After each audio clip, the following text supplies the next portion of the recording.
All right, let's jump right in. We're going to tackle one of the biggest questions we all face, right? How in the world do you find work that you actually love? It can feel like this huge, overwhelming quest, but it turns out there's a ton of fascinating research out there that can really help us figure it out. So let's dive into some of these really powerful ideas together. We've all heard this one, right? This classic from Confucius. I mean, that's the dream, to find work that feels less like a job and more like, well, something you were meant to do. It sets a pretty high bar for what a career can, and maybe should, be. And yeah, that's the real million-dollar question, isn't it? It's one thing to dream about a fulfilling career, but how do you actually go out and find it? For more than 100 years now, thinkers and counselors have been coming up with theories to help us solve this exact puzzle. So, the first big idea, and honestly, the one that kind of just makes sense right away, is to think about career choice like it's a giant matching game. The goal? Simple. Find that perfect fit between who you are and what a job is, like two puzzle pieces clicking perfectly into place. This approach is called the trait and factor theory. It was kicked off way back in the early 1900s by a guy named Frank Parsons, who's basically the father of career counseling. The core idea is super rational. If you can just measure your personality, your skills, your traits, and you can measure what a job requires, you can find the one single best career for you.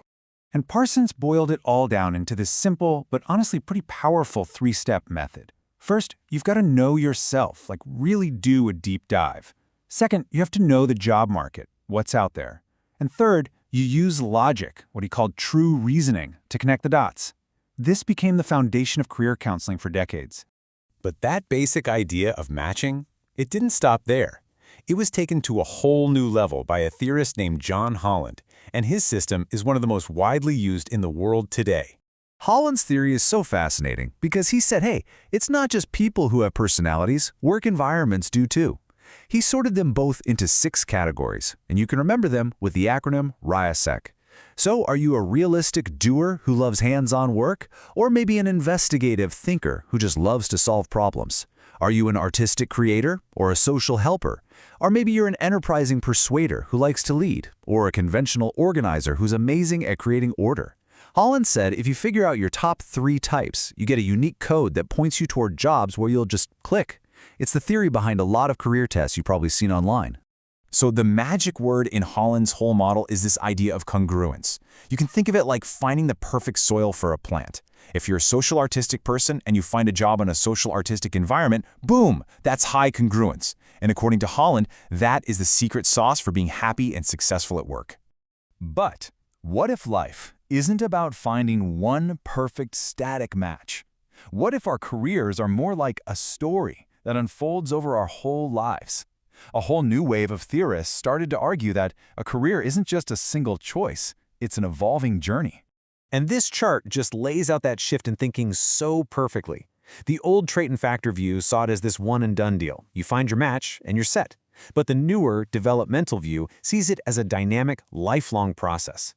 Because the big critique of the old way was that it totally ignores a fundamental truth. We change. Our interests change, our priorities change, we learn and we grow. A huge name in this new school of thought was Donald Super. He argued that our career path is really just us trying to live out our self-concept, which is just a fancy way of saying our inner picture of who we are. And since our idea of who we are changes as we get older, our career needs are going to change right along with it.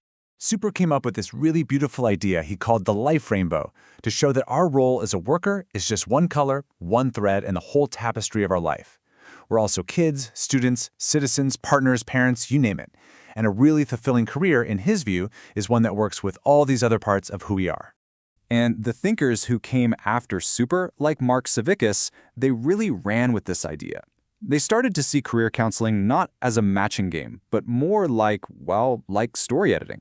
It's about helping people understand the themes in their life story so they can consciously write the next chapter to be more fulfilling. Okay, but here's a huge piece of the puzzle we can't ignore. Our career stories are not written in a vacuum. Whether you're trying to find a perfect match or write your life story, you have to deal with these powerful outside forces, these invisible walls that can seriously shape and sometimes limit our choices. One of the most famous of these barriers is the glass ceiling. It's a term for those subtle but incredibly real stereotypes that can stop qualified women from rising to the very top. It's a wall you can't see, but you can definitely feel its effects. And to make this really concrete, let's look at a number from the research material. 76 cents. What does that even mean? Well, it represents the gender pay gap. It shows that for every single dollar a man earns, a woman in a similar job earns about 76 cents. This visual just drives home the real dollars and cents impact that these systemic barriers can have. And look, it is not just about gender. The research points to all sorts of other invisible walls. Things like your social class, stereotypes about race, even just the economy in the town where you grew up. And what's really crucial is that our own beliefs, the ones shaped by all this, can create limits inside our own heads. Understanding these walls is the first step to getting around them. So, wow, that's a lot to navigate, right? All these internal theories and external forces. How do we find our own true north in all of this? Well, let's end with a really powerful, practical tool for self-discovery from a guy named Edgar Schein. Schein came up with this idea of a career anchor. And it's exactly what it sounds like. It's the anchor of a ship that holds it steady in a storm. He said that after you've been working for 5 or 10 years, you start to get a much clearer picture of who you are based on real life. And that self-concept becomes your anchor. It's the one combination of your talents and values that you would absolutely not give up. It's your non-negotiable.